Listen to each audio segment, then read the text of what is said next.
A lo largo de los años, Colombia ha sufrido un periodo de violencia indefinido por parte de estos grupos al margen de la ley, o mejor llamados grupos armados, que utilizan la violencia para proteger sus propios intereses políticos y sus actividades económicas ilegales. El día de hoy les mencionaremos los grupos armados ilegales más influyentes en la historia de nuestro país. Uno de los tantos grupos armados que existen en Colombia es la FARC. Tuvo origen en el año 1964. Se creó aquí en Colombia como forma de autodefensa frente a la persecución desatada contra las formas de organización campesinas lideradas en ese entonces por el Partido Comunista. La FARC buscaba secuestrar a altos funcionarios del gobierno colombiano para presionar a un acuerdo humanitario e intercambiar militares, civiles y políticos secuestrados por guerrilleros presos, para lo cual pedían el despeje militar de los municipios de Florida y Pradera para negociar. Ahora hablaremos del Ejército de Liberación Nacional de Colombia, o más conocido como ELN. El ELN nace en 1965 en San Vicente de Chucurí, en el departamento de Santander. Influenciada por la Revolución Cubana de 1959 y la teología de la liberación. Históricamente, el surgimiento de este movimiento tiene que ver con la radicalización de la lucha de clases a través de la violencia. Ese proceso se entrelaza con la necesidad de sobrevivencia y la convicción de la imposibilidad de darle una salida por medio de otras vías a la situación que vive el país. El ELN ha tenido presencia mayoritariamente en la zona del Catatumbo, en la zona norte de Santander, el sur del departamento de Bolívar, los departamentos de Arauca, Cesar, Antioquia, Cauca, Nariño, el Chocó y Valle del Cauca. Hablemos del Ejército Popular de Liberación, o más conocido como EPL. Para poder entender su historia, debemos remontarnos al año 1967.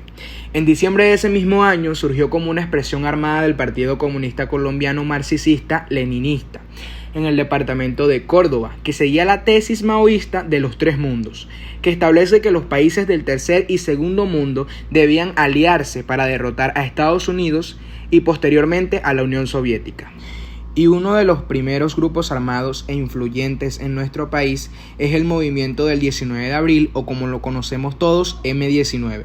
El M-19 entra en escena en 1973 y se diferencia de las demás experiencias subversivas por su carácter rural, discurso democratizador y porque se autodefinían como un movimiento antioligárquico, antiimperialista, de unidad y con una propuesta política. Nació a raíz del declarado fraude electoral en 1970. Algunos de sus líderes principales habían combatido previamente en las FARC y se convirtieron en fuerza política Alianza Democrática M-19. Después de la firma del Acuerdo de Corinto en 1984, de un acuerdo de paz en 1990 y del proceso de desmovilización acordado en 1989, que dio como fruto una nueva constitución política en 1991. Otro de los grupos armados es el paramilitarismo. El nacimiento oficial de los grupos paramilitares ocurre en 1981. Este también se creó aquí en Colombia.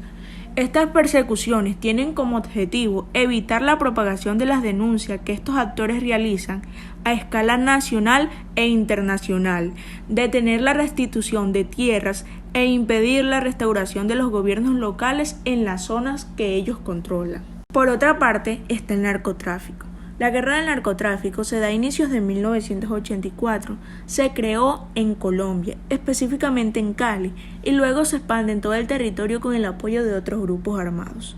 Los objetivos son disminuir los cultivos ilícitos, intensificar la interdicción aérea, terrestre y marítima, reducir la afectación de la seguridad ciudadana derivada del crimen organizado, fortalecer y modernizar el marco jurídico para enfrentar estos fenómenos y finalmente sumar recursos nacionales e internacionales.